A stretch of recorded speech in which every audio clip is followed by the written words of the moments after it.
and most successful companies share one thing: they develop their people.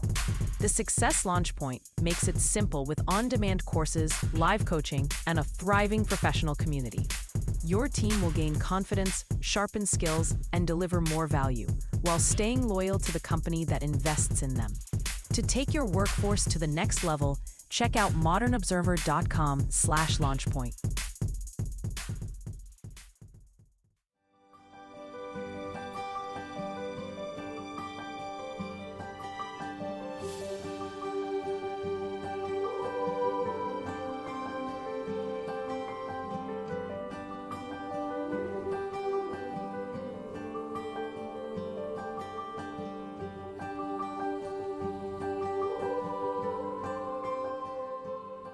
We are lighting the candle, a world that works. Hello, everyone. I'm Bill Correll, and I'm here with my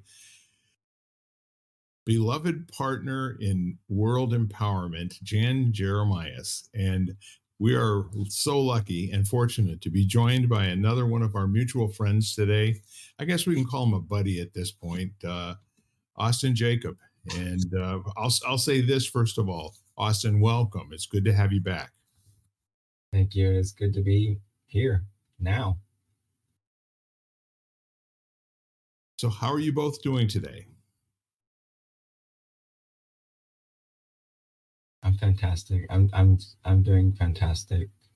Yeah. Really enjoying, I wouldn't even say the small things in life. I'm really enjoying all moments of life. That sounds very cliche, but it's so exciting to tap into even a taste of, say, the fullness of what life has to offer in each and every moment. So I'm just so grateful. Truly. You know, sometimes the words that you have are the ones you have to use until you get things that are more of an approximation of how it feels, because feelings are so hard to translate into other people's language, aren't they? You know, even the question of how are you today? It's almost like asking for a weather report, or you know, it's less specific than what is the temperature, and you know, is there a wind blowing, and what is the speed of the wind, and is it raining? You know, just how are you? It leaves the whole, you know, field of possibilities open for response. It does. And I'd say that a part of anyone who chooses that kind of journey is to, what do I want to experience or express, or one and the same? And it's such a joy. It can be such a joy. I will say that, maybe not all moments or can be coined joyous, but in beauty, you know, pain can be beautiful in the same way that it's just principle based. But I like it. There's an awful lot of subjectivity to living, isn't there? To not look ugly. What one person's pain is another person's joy. I don't know if I would. I mean, to me, first of all, I love that topic, and hello, everybody. I think that what I look at it is that even within the painful moments, there are opportunities. And, you know, and I was thinking about when you announced like the partner and empowerment. And I think that even in the painful circumstances or things that come up in our lives, there is that possibility of still feeling empowered. It's not about being disempowered. It's about being present. Mm-hmm. And so maybe that presence is painful, but you're participating in it versus living in some sort of element of denial or something like that. You know, I look at the past week of things going on for me and being very, very clear with certain things. And I think with that presence, sometimes, you know, that's where you find clarity. There's an interesting approach to that. And I think I see very valid perspectives coming from that, because I can tap into that, Jan. I also think that it's interesting to find ways of presence almost through not, um, I don't want to say not seeking, but more not needing to seek, almost being excited and grateful for the ability to be seeking. It's like when Bill asked, how are you? I just watched a video the other day. It was more for like childcare and things, but to ask more what questions instead of why questions, and kind of went into the etymology about it, and psychology and things like that for childcare. It wasn't maybe my more fascinating topics of esotericism and things like that, but the principle was the same in that it almost opens up this gateway to how are you going to choose to approach it. And for me, I find that so fascinating that if we can relate in this kind of way that life is inviting us in to reach for that presence, even if it's approached differently. I hope that made sense. Yeah, there's many different ways to express being present. And I think for people who are just fully engaged in a life that's either working or not working, but it's irrelevant to them, whichever state it happens to be in at the moment, where they're just engaged in it, for them it's like how it is, the to step back for a moment and put an evaluation on it, or to to give it a plus or a minus, whatever the experience is to disconnect from the presence. And now you're in your head using a tool that, where did you get it from? More than likely it came from the past. And what's the past all about? The past is what gives you a need to have an expectation of what's coming next. Where if you're constantly engaged in new experiences, for instance, Austin, have you ever skydived? In my mind, no, I've never. I think many people have. Like, it's like rhythmic breathing when you're 5 years old, but you haven't taken swimming lessons yet. Or you see the bigger kids on their bicycles being able to tool down the road, and all you can do is just maybe rock back and forth on your training wheels. Uh, I think the neat part of it is that when life occurs to you, like I can say, jumping out of an airplane for no other good reason than I gave money to do it, and to be there with my daughter who asked me to. I wasn't thinking about any of that while I was falling. Okay. My mind was about as clear as it has ever been in my recollection. It was very, very blank for about a full minute, with nothing going on in it at all. It almost was like a retro experience going back to before I was born,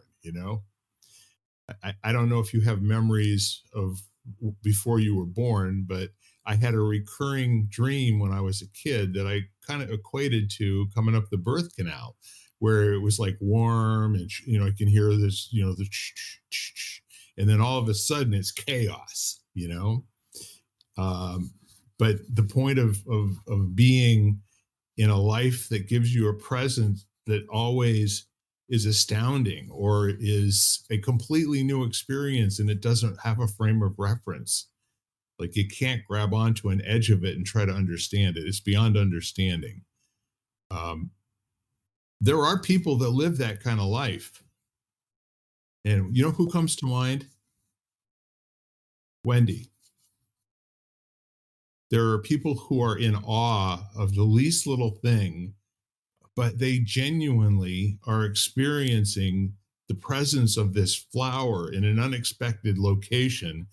And it's kind of a big deal. It's like what makes today special, as opposed to the sameness. When she talks about where she walks around, whatever country she happens to be in at the moment, and then she talks about the animals that she sees, the birds that she sees, the horses that are engaging her in conversation while she's walking by.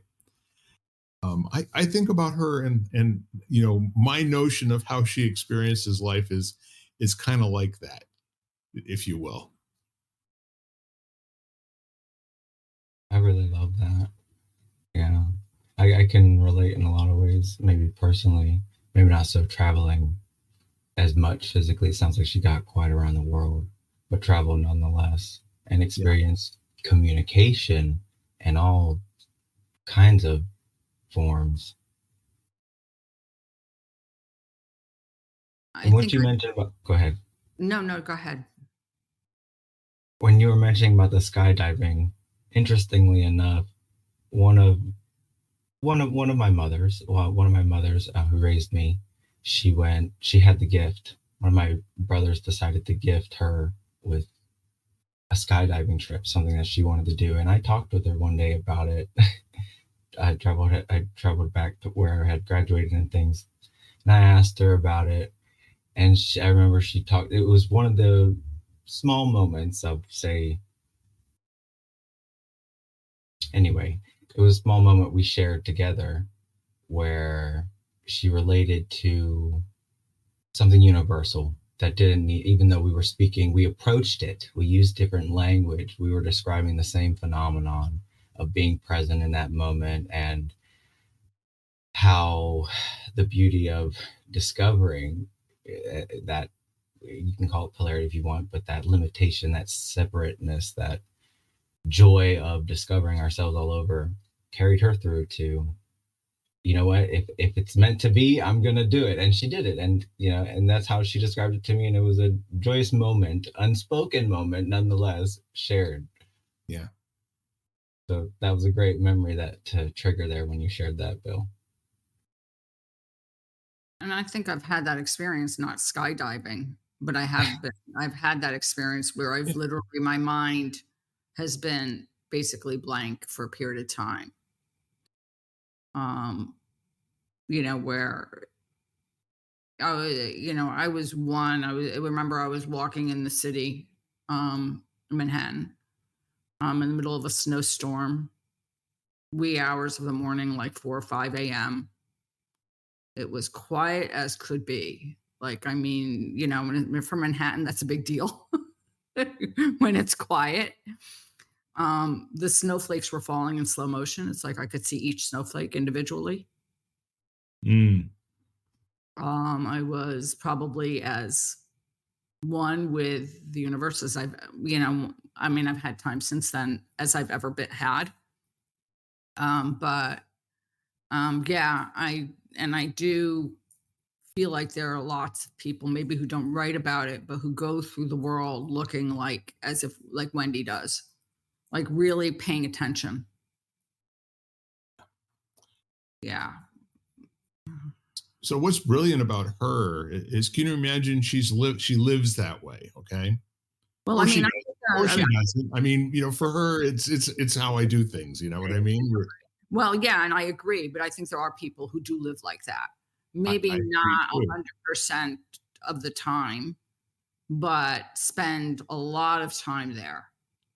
Well, I think what's remarkable about Wendy, I know that there's other people who never tell me about it, but I think it's extremely generous for her to share that perspective on the world. That not only are there some remarkable things in the world, but guess what? You only have to walk outside your front door and look around in order to find most of what's really going to satisfy you.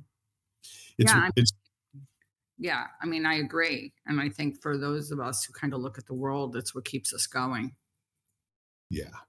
because otherwise life can get very heavy. It's true. We need cookies every once in a while, don't we? I mean, I think if you yeah, I mean, I think it's, for me, I know it's the one of the ways I navigate the world, and I think it's part of one of the reasons I'm probably still here. Not having to carry the weight alone, per se. Yeah, I mean, I think it's just, otherwise, getting pulled into the nuances and the whatever the situations that we all encounter in everyday life can be very heavy.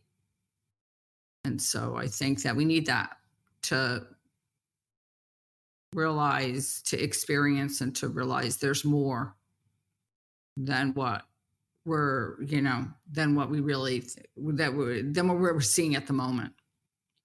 that might be hard, that there's more than that.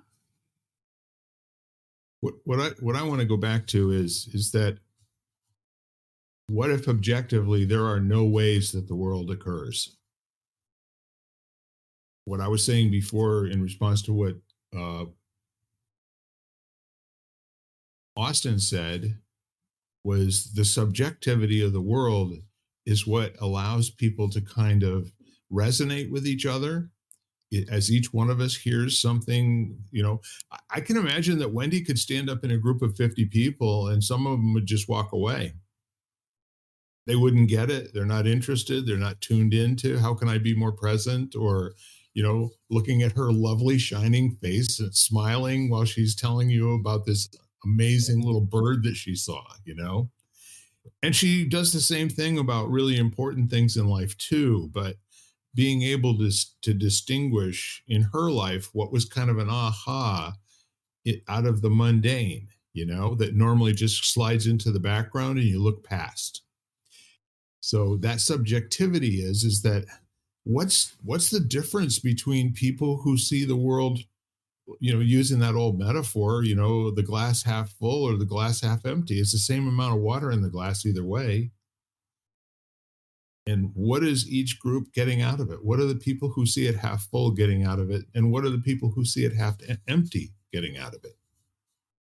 I think there's a reward going on there somehow that allows them to continue not questioning their own view of that glass of water, if you will.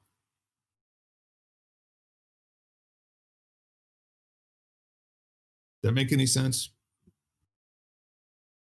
Why are some people happy and other people miserable? And they're in the same position.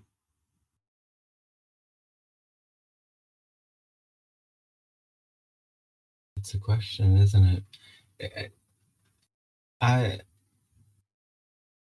Speaking for myself and the wholeness, as far as I can bring myself in this current wave crash moment to conceptualize, all things that are in that, what I just described, are aspects of myself already.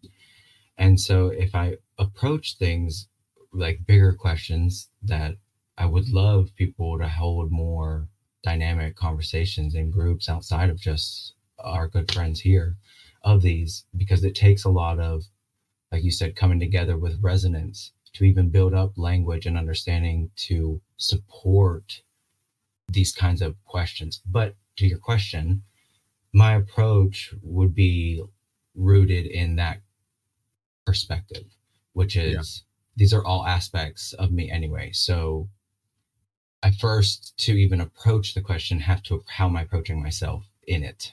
What is my relation to what I'm asking to get an idea of, say, other, whatever other would be? That would be the question, because if not, it would be inside, if that makes sense.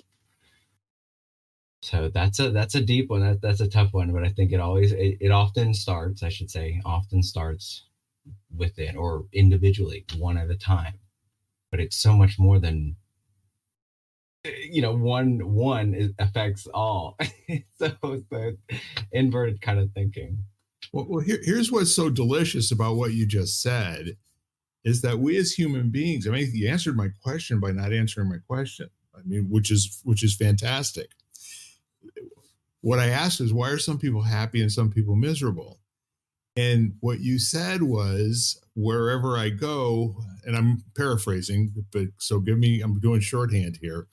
Wherever I go, what I find is me. And I think that's really fabulous, because is it you or is it the you know yourself to be lately? I mean, this whole question, that when folks used to say to me, I'm the type of person, and then whatever came after that was like, oh, really? Are there types of people like that? And they said, do y'all get together and talk? I mean, what, how do you know there are other people like this, that you're a type of person? But I think bringing the type of person in allows for the opportunity to relate. Like, I feel like how I feel is normal, And I do think other people feel this way, but not everyone. And so you can understand a little bit better about what I'm going to say. I'm going to tell you and give you the credentials of who I view myself to be. And I think that's very generous of people to take. It's taking a chance, right? You know, you're kind of tipping your hand and showing your cards before you come out with whatever you're gonna say. And I also think that that is operating from a particular level of social skill and dynamics, that the need to compare and contrast, not against yourself, but against standards that are, in other people, or something of that nature. Like, we all know that we can go find this type of person somewhere, right? Well, that may be an element of them, like yesterday or tomorrow, but they might be a little bit different than that today. What if they are? I think it comes down to who you are. I mean, right now I'm contributing on a book about belonging. And the Mm. whole idea of belonging is, if you don't belong to yourself, you belong nowhere. And to realize that, like, you can go, and I give an example in my chapter of going into maybe basically identical situations, and one time having a fabulous time and the other time not having a good time at all, and realizing that the common denominator was me, and the fact that I didn't really feel whatever, like I belonged on that day to myself, like I was not in a good frame, whatever it was, like I wasn't owning where I was at that point. And so, I think that what you speak to is that you can go in and be with a group of people. It doesn't matter the group of people. If you go in kind of like, it's not exactly confidence. It's kind of like this, because it's a combination of acceptance of who you are, of seeing yourself how you are on that given day, of awareness.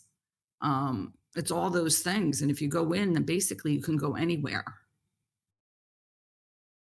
It's an interesting perspective. I want to hear you say more about that, because on the one hand, and this word is without a pejorative meaning, but the word self-centered, comes to mind, and I don't mean that from the standpoint of I'm more important, or that self-centered, if we would say, as a derogatory comment. I'm saying it as like a place in the universe for your energy to come from, where you have identified the source of that energy in yourself and its contribution to the universe. And I think in that situation, there's power in both acknowledging and being responsible and accountable for how you are in a situation, as long as you're not using it to be a reason, okay, if you will, a reason why this, or a reason why I can't do that. If you're doing that, then I think maybe you're spending too much time thinking about the construct, that you've created of yourself, which I can speak for me. I don't remember what I was like 5 years ago. I really don't. I've been through so much since then. There's been so many different things acting on me. I'm interested in so many different things. So I don't typically walk into a situation, Jan, with much attention on. For me, it's more like skydiving when I walk into a room of people, if you will. Like, I don't know what's there. Let me go and see and discover. And I'm not looking. Maybe I am, and I'm fooling myself, Austin. But maybe I am looking for myself. But No, I'm not. I don't know that if it's looking for yourself. I'm saying that you basically know.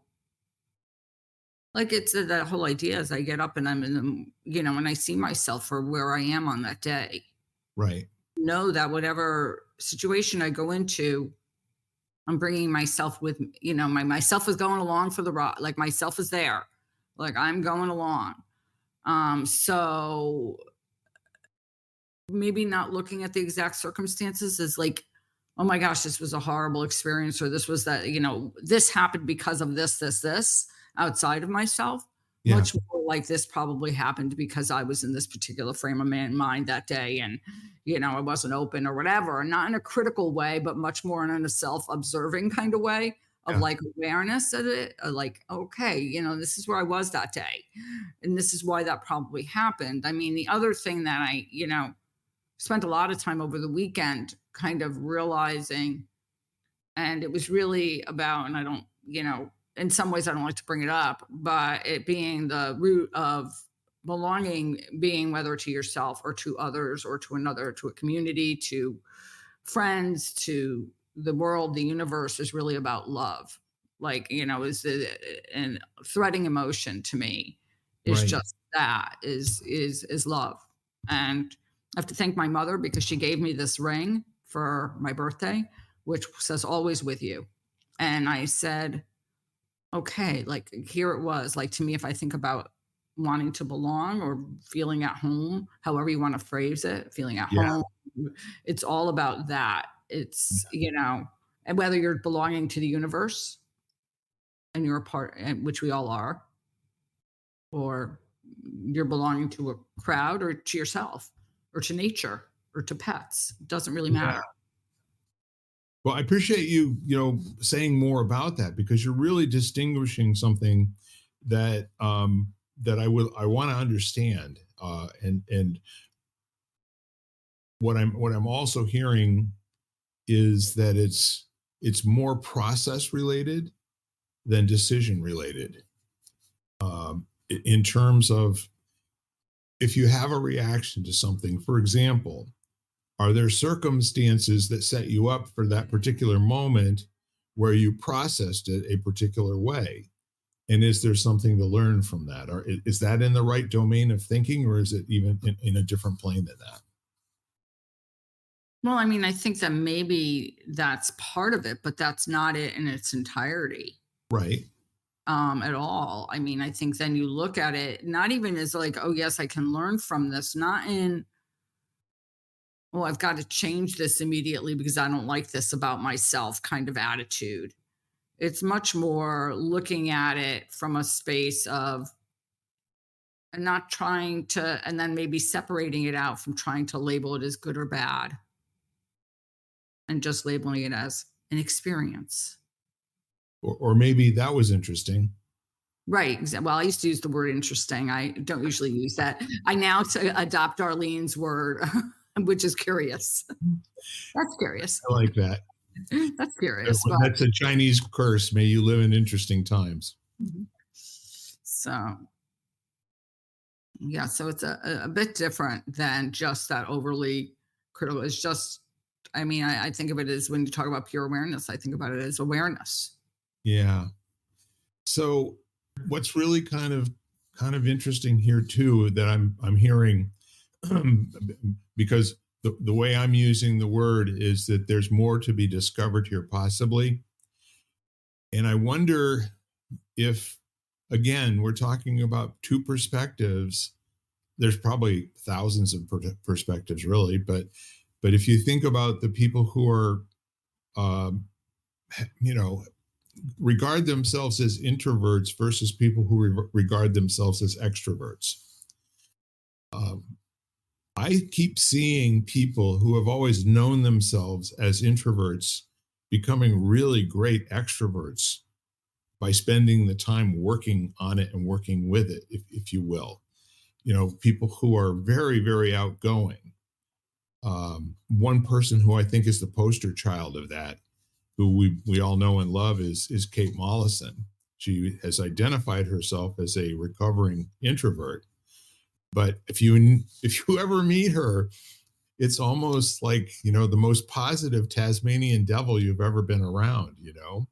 She's just an amazing amalgamation of energy, outgoing, extremely thoughtful and communicative, and very articulate about almost everything. And that to me is kind of like a pretty neat possibility for all human beings. No matter how you regard yourself right now, you don't have to own that. You can just say, that's kind of, I weigh 162 pounds this morning. I don't know what I'm going to weigh tomorrow or next week or next year. Last year, I weighed 155, on some days, so in terms of looking at life and how you're interacting with people and going into a room and experiencing it, I think the genuineness that I'm hearing, Jan, is that you ever have moments where you just surprise yourself? I mean, do I? Yeah. Yeah. Yeah. I mean, I think that, you know, yeah, I mean, you go in and you do something and you're like, oh my gosh, or you say something and you're like, did that just come out of my mouth? Yes. Like, did I just say that? Because that sounded really wise, or something, like sounded dead on, Yeah. Yeah, I mean, I think we all have moments like that. You don't want to be shut off to those moments at all. Right. But I think there's also this element of looking around the world and, I don't know, trying to connect with all aspects of the world versus That's trying fair. to just live in the world. Yeah. If So, I could chime in a little bit, yeah, I want to hear more about that. That's great. Go ahead, all Austin. aspects, that makes me feel like that's a great bridge to tie in some of the thoughts I've been having about, like, going back to when Bill was talking about this idea of like self-centered, but maybe not in that kind of way that it's typical to think of what that means, and connecting to all aspects. So the way I kind of approach, and then also it makes me think of alternative, or just the different natures of how we all experience itself. So we all kind of have different ways. So how do we form together? How does resonance become a thing? Why is it a thing? I think when going to that center, that's what is affording us, rather. I don't want to say allow, like it's a choice. It's more, you can choose or you cannot choose, but it's there. It's more like reality creation. All right, so back to the point. Moving through, if you want to consider it moving through all these perspectives, reality, emotion, I think, at least speaking for myself, for a lot of our lives, we'll spend a good majority of it seeking, trying to figure out what is my relation to what I'm experiencing or feeling. So all those patterns. And then maybe for another portion of our life, we go through the stage of, okay, I'm okay being in, separate from what maybe is being presented or I've figured out for my life. And then maybe the last third, if you will, just sake of analogy here, we go into the integration stage where we're almost preparing then for the next cycle, if you will. But for some people, and this is where I'll tie in my own experience with it, I guess, with it, it can be very overwhelming at times when you are outsourcing how you're relating to any and everything. In other words, you're not self-centered. There's not almost a focal point in which your experience is both adaptable, changeable, but also unchangeable. In other words, it's almost like where your sovereignty lies, where your ability to offer the world, if that's what you care to carry out that perspective, that hey, this center point that is here, it's just one aspect of what you can tap into, and it almost affords everyone else compassion as well, not only for yourself, but then modeling, essentially. That was a rundown of tying in. I'll be holding back for a while, listening to all your. Well, so here's the accident of the world. We get into the conversation that's going on. Do you ever notice that somebody says something and then we respond to that, and then suddenly we're having a conversation about that, just like this show, just like 37 minutes ago when we said hello, how are you doing? So we're really fortunate to be able to line up the ingredients of maybe a great conversation, as opposed to those places where we're really not quite sure what kind of conversation we're walking into. I don't know about you. I looked forward to getting together here today. Did you? I did, but if I may follow that comment, could you imagine that might be perspective. So, growing up, I carried that perspective naturally, where it's unnormal to think a conversation I walk into, oh, it might go somewhere down a rabbit hole. That's a norm, and I enjoy life like that. It's that is my norm. Yep. It is for most people who have active gray matter. Let's put it that way. That in sports they have all the statistics and everything, and you have the fantasy football and all the things that you can put down on paper as to how your dream team is going to do. But guess what? They really do have to play the game at some point, don't they? It's what our life is all about. It's like a football player who can sit on the sideline and then imagine what the game looks like every single play. Or Lance Armstrong, before he got into a big race, he would sit and he would meditate, for a half hour, and he would imagine the entire course, the ups, the downs, the speeds, the wind in his face. Tiger Woods, the same sort of thing, thinking about planning for 4 or 5 holes ahead like a chess master. Where do I want to be? What side of the fairway do I want to hit it to? Which iron am I going to use, for my approach shot? But at some point you have to swing the club. And I think for some of us, when the club does something different than we were hoping for or planning for, we might be a little bit attached to how we envisioned it. And I wonder how many people go through their lives measuring the difference between what they thought was going to happen and what actually did happen. And our conversations aren't like that. You're not going to imagine what we're going to talk about every week until we get into this conversation. And there's other aspects of life that are just like that. I'm sure you can come up with examples. But in terms of the rabbit hole side, what would that look like for you, Austin? Well, what I was hearing was like this phenomenon almost of, oh yeah, neuroplasticity. We can back it up with a binary understanding of ways, and yet we'll easily be comfortable with what we had right before the phenomenon. And it's not that we suddenly forgot. We do go through, in my own opinion, cycles of forgetting for bigger purposes, but in just, oh yeah, we can adapt and we can change. For the people that have gotten to a point where that was either afforded, presented, or divinely interwoven for, say, an opportunistic acquiring or giving them agency. And I think you're posing the question of, well, what does it mean if that is the case? And then the choice is to not engage in that kind of way, and not a conscious way. How do I say that? I think it's brilliant what you just said. There are a lot of people who just stay home. Yeah, I mean, I have lived, speaking for myself, I've lived so many different kinds of lives. Yeah. And while I have my roots and I know where I've branched up at, as Spirit Imaginings likes to say, I am forever grateful, though, that,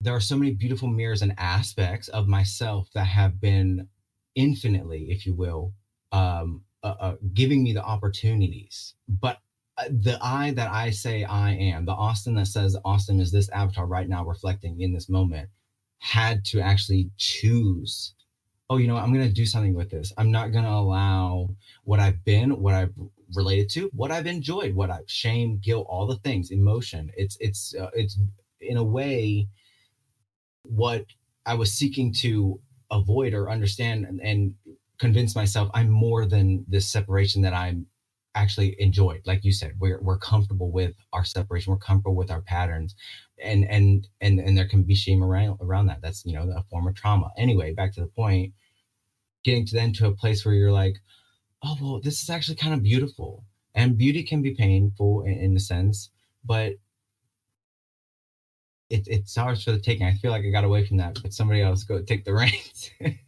Well, what you're talking about also, I mean, look at childbirth. I mean, that's an amazing event. I mean, it's why. I mean, it is the why, okay? However, it's extremely painful for a period of time for everybody involved. And during that process, I haven't asked any women in the delivery room what they were thinking about, but I have a feeling they were just really present to whatever was going on in their body and the pain that they were experiencing, during contractions. But when the contractions subsided, what were they thinking about then? What filled that, after the peak, what filled the down and then the trough? What was in that? What kind of presence was there? Right. Isn't that interesting to think about? Yeah. In any moment that it's like you were saying, pain is almost inviting into the body. And what does the body do? It's what you were calling the self-centered. It's bringing you to a presence almost by form. That's why often big catalysts, if you will, or catastrophes in our lives, I have plenty I could tell stories about, brought me to a place where it was irrefutable to pay attention to this. You're going to be present because you don't need to send it outward anymore. You need to do it here. And often pain is an easy, pay attention. Well, if you've ever been held at gunpoint or robbed on a city street, there's nothing else to pay attention to than right now. Mm-hmm. Yeah. And that reminds me of, I think it was you. Yes, it was. You were talking with Mike, and I sent this to my sister because my sister served as a combat medic, and when he was talking about some of his relations in certain instances, there are very esoteric forms of assistance and support that we as humans you don't need to be taught some, but anyway. So that really touched me to kind of join into those moments of, we're more powerful sometimes than even we'll convince ourselves of. Yeah. It's there. God bless the moments where we become unrecognizable to ourselves, in my humble opinion. I really think that's where living occurs. I was thinking about that whole idea of what you were talking about with labor, because what ends up happening is there's a moment having a number of never experiencing, but having a number of friends. Like I have 2 students who are maternity nurses and, and everything, is that the body goes through a period of it actually shakes, like literally physically can't stop shaking. It's sort of like a recalibration, they say, of the nervous system. It's like, the whole system has to like kind of recalibrate from the physical trauma, but also from everything else that's happening. Right. And animals do that all the time. Mm-hmm. And that's why animals will get up and do a full body shake, because it recalibrates their nervous system. And I'm a huge advocate of shaking. I do a lot of shaking type stuff in my classes because I really feel like, and it really does help. If you've ever just stood there and like shaking your arms, it really doesn't feel good. But there's something about that whole idea of, it's almost like a period of integration of the experience to me. Yeah. And if you've ever been through anything where, whether like not at gunpoint, but something else that's that traumatic, there is a period afterwards where, sort of like when the adrenaline is starting to go down, that you kind of need to step back and say, okay, take a deep breath, let this integrate and let me absorb this, what just happened. Yeah. And so that's what I was thinking about when you were talking about labor and delivery. I love what you said there, because I think all of us have an experience sometime in our life being scared out of our wits and then going, or something. Like get that off of me, Yeah, it reminds me of those moments of like pinch me, but you can think of anything that really surprised you and you almost had to double look but I also think there's power in like Jen was kind of maybe referring to of being there to actually experience it also. Often I like to think the divine feminine has a way of softly repeating her presence to be known, if you will, for things like that. And something on the right side distracted me. I'm so sorry. Lost my train of thought. But being so yeah, when you're like Jen was maybe referring to, no. Well, I want to hear Gotta more love about myself. I want to hear more about the divine feminine. The divine feminine. Yeah, and I'm trying to connect where my thought was going with that. But just Sure. like affording yourself being present for it. Oh, right. Okay, that's where it was. So I imagine like think of a protractor, if you will. And from the point where you're having an experience, you can, in the way I like to understand different approaches to quantum timeline experimentation, if you will, if you pick a point, there are theories. I'll keep it theory talk, where the more you focus on that point, and in a linear base, if you will, just for sake of explaining, you approach that same point, it adapts and it changes. But also, if you try to do it right immediately, like if I this sounds funny, but if I slap myself in the face and I was like immediately after, oh, there's no pain, it's conflict and there's not enough. It's almost like you can't fool yourself. How do I say you can't trick your own relation to whatever your focus point is. But It's interesting to consider how after you have fully allowed yourself the divine feminine fully and completely, there's no need to maybe go back to that specific focal point or change your past, however you might understand different quantum language there, because it's all influencing your moment now. And it seems kind of infinite. Oh, well, I could pick infinite amount of points. You can, but that's the secret. The secret is in what you asked originally about the feminine power, because the more present you are in it, the more self-centered, the more where you can see all from one point, you're actually allowing motion through it all. Anyway, I tried. You know what? You did, and it was fantastic. You know what came to mind? Are you familiar with the Doppler effect? Yes. Like that train when it came through, and it was and then it was as it got further away. Yeah, or I was listening. A train going through an intersection where the bell goes.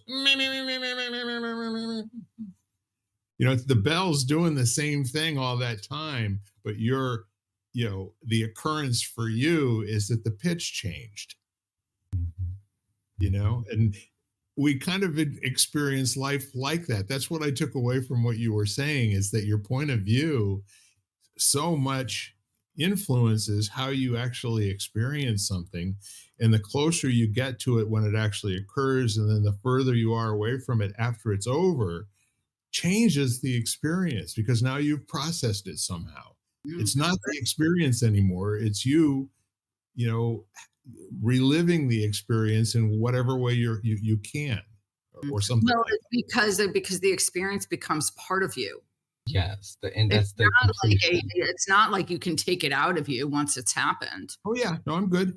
Yeah, and so the experience becomes one with you, no matter. But have you ever had an experience where your skin itched and then it didn't? Yeah, no, I mean, yes, but I'm just saying that if you hear that bell, you can't unhear that bell. Right.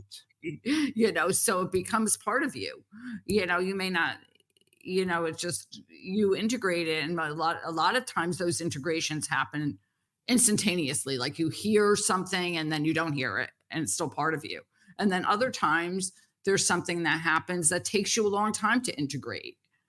That well, you integrate it right away. It's just your awareness of the integration takes some time because Yes. it's part of you, but maybe you deny that it's part of you, or maybe, it's whatever it is, it takes a period of time for you to actually own it, let's say, but it is there and it is a part of you and you can't un unmake it happen. Just Yes. living an experience and thinking to yourself, like compartmentalizing yourself and saying, well, I did that, but I'm not that anymore. Yeah. Have you It's ever like, experienced the glitch? Have you ever heard that term? Like so the way what I'm picking up is it's like you're carrying a knowing, an integration, a truth, but it doesn't necessarily need to be expressed or given out to be processed. And how did I tie that in with the matrix? Oh, yeah, it's almost like you experienced something that you know it can only be known. It's like gnosis. It made me think a couple months ago, I swear, I was sitting at this light and it was green and no one was moving. And I almost felt like kind of claustrophobic for a moment because I was wondering, wait, what's going on? But yeah. But anyway, people would just laugh and glitch. So here's the real interesting part of it. We ascribe so much significance to our understanding of what that experience is now as a memory. And science shows us that our memory is, really poor, especially the further away we get from an event. And they've shown over and over and over again that more often than not, what we remember about an occurrence, especially something that happened when we were a kid, was not what happened, but our repeated stories about what happened over the years. mhm. And it's just kind of like a very cool thing if humans can be aware of their propensity to do that or the capability to do that. Mm. All the things in life that they're absolutely sure about, especially what they're carrying around as a grudge, or they're carrying around as a reason or something that's taking or stealing, from their joy. What if you just aren't remember the right thing? And the other part of it is our experience of it. We need it to be right. Okay. There's a fundamental, I think it has to do with the survival of the species that we have adopted this way of processing things in our experience, and our version of it, or however we remember it, usually has to come out in language, right? So that language is an expression of what we experienced, and it kind of needs to be correct and truthful, and even when it is inaccurate, we will, people will die, for the words that are coming out of their mouth, reporting what happened way back when. And other people that were there will go, well, I saw something completely different. And what's remarkable to me is I think there's fun in discussing the differences, the perceptions that occurred. And it's almost like when Jan was saying, how am I feeling about today? And I always like what you say too, Jan. Not you didn't say it today, but what do I need? What do I need today? What's missing for me? What would really, would really help? But there's almost like this Columbo, Inspector Clouseau, curiosity questioning that can go on and say, oh, you remember something different? Let's not argue about that. What do you remember? Tell me all about it.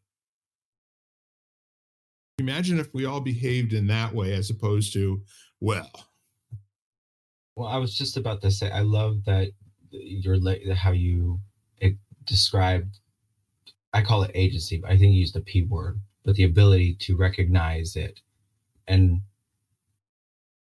the more people that can do that in uniform can allow, I would say positive, I'll say positive things to come from it. Yeah. Instead of just distortion kind of floating around. Powerful recognition there. Yeah. Yeah, there was a great man I listened to a lot named Bucky Fuller. I never met him. I never actually got to hear him speak live, but I listened to a lot of his speeches. And what he discovered after not speaking to people for 2 full years was he's pretty sure that all of us have impressions and none of us have the facts. I would say all the time that we're logical beings. And I think people overlooked what I was getting at. The principle behind that was that despite what it might appear, we call it reptilian, if that makes you more comfortable in understanding this concept. We have I don't even call it need, but like I forget how you beautifully articulated it, to be right, or at least logical, a point to be like, oh, that back and forth. Yep. And what but go ahead, Jan. No, I was going to say what made me think of what you just shared, both of you just shared, is that beyond articulation and whatever the facts, like how you express the facts or express verbally those facts. I think every experience has an energetic imprint upon us. Like there's something energetically that happens within us. And I think that's to me almost like beyond the words, because I've had experiences, and we started out like that when, Austin was saying something and you were saying some stuff has no words. And I think that's what it makes me think about, is the fact that we have experiences which we cannot articulate, at least for a period of time, that we don't have the ability to communicate with others, no matter what experience it is. It's like trying, people would ask me how to describe yoga. And to me, it's something beyond words. Like I can't really describe the experience that I have when I practice. I try to, but I know I almost always feel like it falls short in some way. And there's something about having an experience that has an energetic imprint upon you. And then it's beyond words. And so basically you can have a conversation about, oh, what did you think what did you see about this experience? Or how did you feel about this experience, and how whatever. Right. But that doesn't change your energetic feeling of when it happened. Like that has affected your physiology in some way. So I hope that was clear. What I took away from that, and I love the most, is at best we're having an impression that there's no language for, and we're expressing it in approximations. And we have to do this through this filter, like the way I was using self-centered before, no pejorative, just as like a way to describe a way of being. Like you and I breathe, and we also need to be right. Okay. There's nothing wrong with that. People hear that like, what's wrong with, no, you don't have a choice. You're wired to operate in the world as if you're using good information when you make your decisions. Yes. To operate otherwise would mean hook me up to a morphine drip and let me sleep all the time, So to go out into the world, you have to have the confidence, and trust and judgment. And when you talk about your sovereignties, that's not an expression that I'm really familiar with, but what I hear in that are capacities and capabilities that you own, if that's what it is, then we all have to have some of that somewhere in order to progress and grow. And I think that's where life really is the best, is, when you surrender to the fact that you are someone who knows it all, and tell the truth about it to yourself. I mean, who cares if anybody else knows? They do, okay? But it's not something you go and proclaim to the world. It's something that you own, and you have the choice to put it on or take it off like a jacket, as opposed to it's undistinguished and it's a fault. Does that make sense? Yeah, absolutely. One of the big things I heard you say at the beginning, after Jan was talking, was like everyone's operating at the level of consciousness that they're at, and that's perfectly perfect. Or anyway, language. And then the other, sovereignty. Sovereignty is interesting to, I guess, define, because the way I look at it is sovereignty would be more synopsis to like realization or remembrance. So it's not like so much tangible, but we almost substitute the word to get us closer to what it is. Almost like how I've typically seen people use God. You know, where they're all kind of we're trying to get as close to something that we can't define as with using a universal definition of it, if that makes sense. Energy, essence, something of that nature. Resonance, yeah. Well, we did it again, folks. Unbelievable. How do we manage to do this every single week, except for when we don't? It was Jan's fault. Yeah. Well, it's a good respite from the rest of the world, and the rest of the world's keeping score. You know, I think they're curious. You know, if I pay my bills and stuff.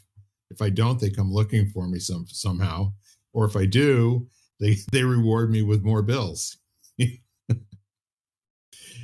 But all I can say is it's just wonderful to spend time with both of you today.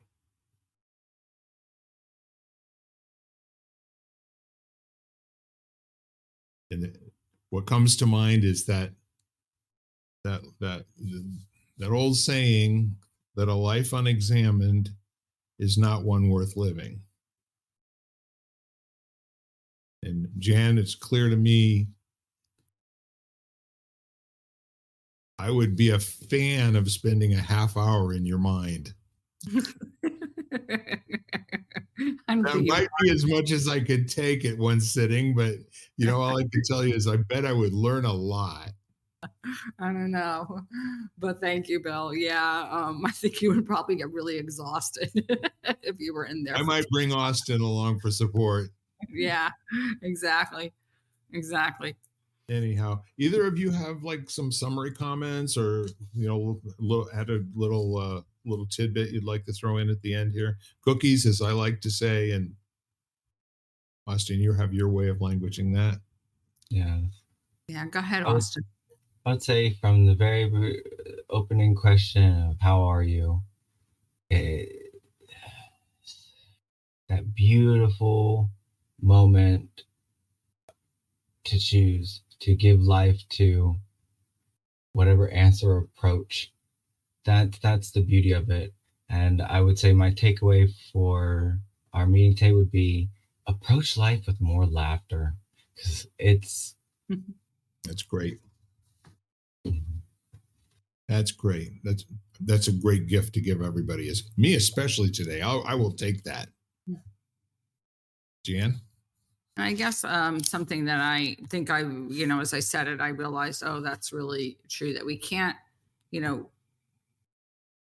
unlive something we've lived, and so, as much as maybe certain things happen and we wish they hadn't happened, but we can't undo, you can't undo it. So don't spend a lot of time there. That's a great gift. And I will just say, ladies and gentlemen, folks at home, we are lighting the candle, a world that works. And today I will make this request of you. After you hang up, go find somebody in your life and let them know they matter. Reach out to them by phone, text, email, and just let them know that because they're in the world, your life works. And if they ever need you for anything at all, especially if they ever need you for a last phone call, make sure that they do call. And then you do what you have to do to get them on the phone a second time. That being said, thank you all, love you all, and have a great week. And come back and tell us all about it. Bye for now. Bye-bye, everybody. You've been listening to Lighting the Candle, a World That Works, part of the Xvadio Podcast Network. You can catch every episode of Lighting the Candle, as well as the rest of the network, at xvadio.com, the Apple Podcasts app, YouTube, Spotify, iHeartRadio, Audible, Amazon Music, and wherever you find podcasts.